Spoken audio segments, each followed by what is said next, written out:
Well, that was certainly an interesting film. Yeah, if you haven't seen Birdman, it's my first time watching it. Won, I think, four different awards at the Oscars. So, you know, obviously, there's a pretty good argument to want to watch this movie, but it was a different type of film. I didn't know what to expect going into the movie at all. I all I heard about this movie is that they tried to shoot it to make it look like one take, and that was it. And that it won some awards. And other than that, I had no idea what to expect. And man, was I surprised with this movie. I I didn't expect a fantasy style movie. I didn't expect to be constant dialogue the entire film. Um, it was quite a different experience. So Birdman. Birdman came out in 2014 and it was directed and made by Alejandro, and I won't try to pronounce his last name, but if you want to look him up, he also directed Revenant and a few other things that are pretty good that I haven't seen, but he's an up and coming director, maybe more than that now, has some established name. And then it starred Michael Keaton, Edward Norton, Zach Galifianakis, and Emma Stone, and others in this film. And, that's where I'm going to start, the acting. From start to finish, this movie is just captivating. You don't even want to use the bathroom or pause or anything throughout the entire movie because it's all one take. It's all one continuous experience through Michael Keaton's character. And you don't want to take any sort of time off from the movie. And I think that goes, I think there's a lot of credit goes to the acting for that. And, when you have a cast like this, you're expected to have great acting, and great acting, and a lot of things that great acting does one of the things that great acting does is really draw the viewer in, right? And make their character believable. This is like the number one thing that an actor is supposed to do. They're supposed to make the audience empathize or sympathize with their character. And you see that from a multitude of characters in this film. Michael Keaton is the main character, and he's a father he was like a star back in the day for Birdman. It was a superhero series, and he was a star, but that was over 20 years ago, and now he's trying to, make a name for himself again, but he's out of touch with reality, and you see that with his daughter who continually brings that up to him. Sam, played by Emma Stone, who did another good job, and he's really trying to keep his name alive. And this play that he's writing and making and acting in is the last thing that he has in his life. It's the last thing that he's putting his effort into.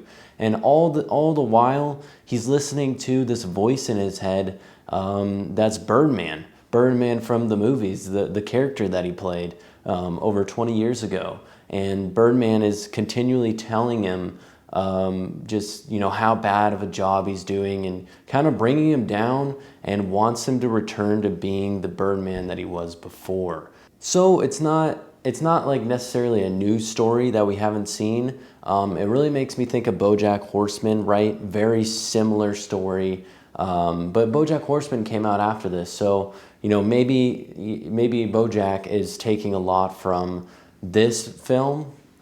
But yeah, this, like I said, that's a fairly complex story for Michael Keaton's character, and I think he nails it. He shows a wide range in this movie, all over the place, extremely emotional character, and rightly so for the position he's in, risking it all for this play, and he does a great job. Like I said, Emma Stone, but I also want to mention Edward Norton. I personally haven't seen an Edward Norton in a movie since Fight Club, I think. There might have been one other that I'm not thinking of. I think there was a Wes Anderson film that I saw that he was in, but what I remember for Edward Norton is Fight Club, right? Like that was, one of his biggest roles and one that many people have seen. And so I haven't really seen him do anything else, and he was a lot different in this movie, and I think he did a really good job of portraying the character he was given.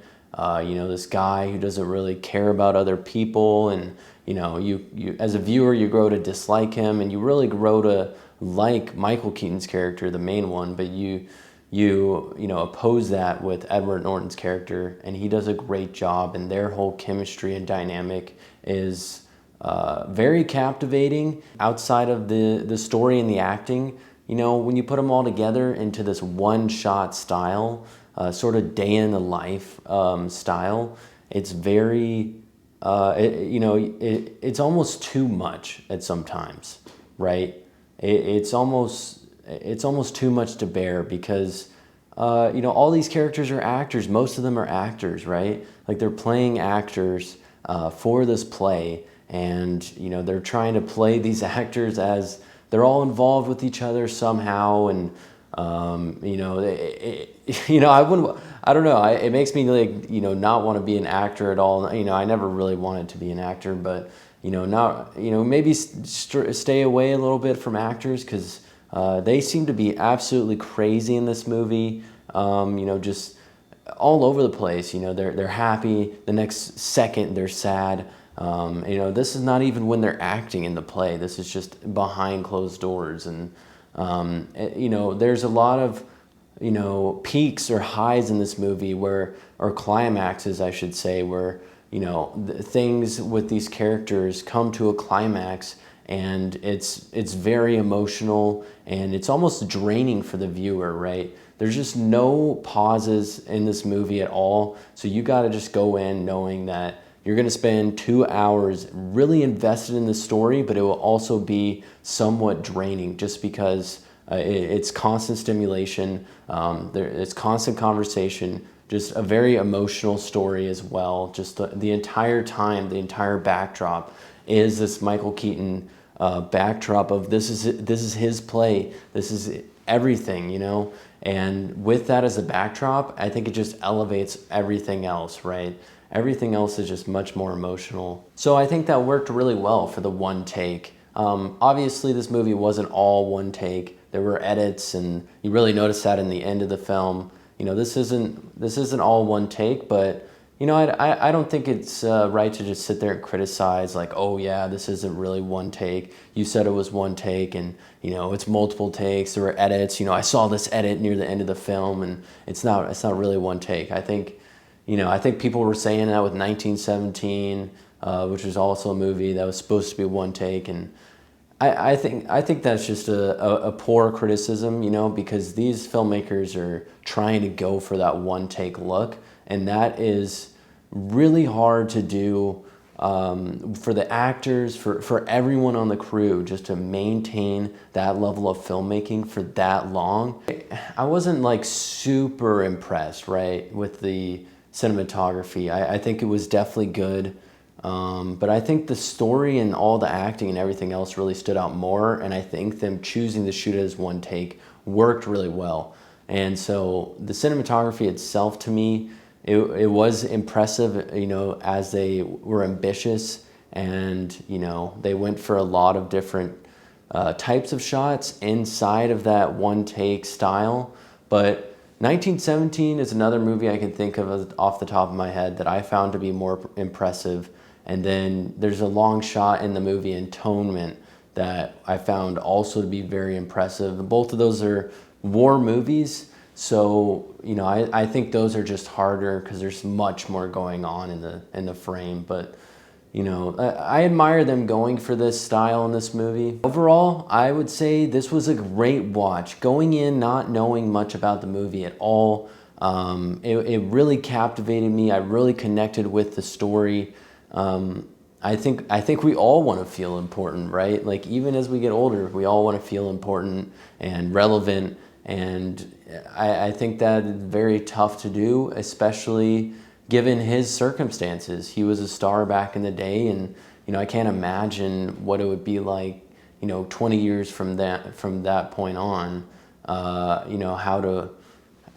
life would be after being a star in 20 years ago. No movie's perfect. It wasn't a flawless movie for me. I think the story really worked, and it is definitely worth some of the praise that has received in the past. So for me, I would rate this movie a high 8.5. I really do think it deserves it. The acting is, you just don't see this type of acting all the time, and it's really a treat to watch the acting in this movie, and the style and the directing is phenomenal. So for a movie as a whole, I definitely want to rate it as an 8.5, but it is lacking for me in the way that I didn't connect to it as much as I thought I would have, I guess, as I kept watching the story. I think that's just where it gets subjective in film ratings, right? Like the highest movies for me are going to be very subjective, ones that I really connected with. And for this one, I did connect with, and I found the story to be very intriguing, and it's a very entertaining movie. And really, there's no part of the movie that isn't entertaining. So you're going to be, you're going to be glued to the screen from start to finish of that 2 hours. So highly recommend this movie. Definitely check it out. It's some great acting from the whole cast, and man, Zach Galifianakis, I haven't seen anything that he's been in except comedies, and I guess in this one he's a little different. So if you want to see him change up his sort of role, this is one to watch. Worth the awards, and definitely recommend. And remember, it's just art, dudes, and I will see you all tomorrow.